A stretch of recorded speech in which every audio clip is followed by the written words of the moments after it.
Comme prévu, les charges de compensation ont augmenté de 164% par rapport à la même période en 2021, ce qui est en parfaite harmonie avec le contexte de crise économique dû à un certain nombre de facteurs d'ordre externe, notamment ceux issus de la crise entre la Russie et l'Ukraine, impliquant les deux principaux producteurs du gaz et du pétrole et du céréal et perturbant les chaînes de production, de transport et d'approvisionnement.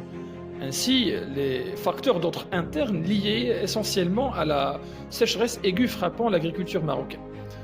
Cette situation avait comme principale conséquence la flambée des prix de certains produits de première nécessité couverts par la caisse de compensation, tels le gaz butane et le blé dur qui ont atteint des prix exorbitants par rapport à la même période un an auparavant. Ce qui oblige le gouvernement à réagir tantôt par le mécanisme de la caisse de compensation et tantôt par les mesures de subvention directes, urgentes et ciblées, ce qui avait partiellement et considérablement un effet positif sur la stabilisation des prix, notamment du blé dur et du gaz butane, sur le marché national et l'atténuation de la flambée des prix d'autres produits et services.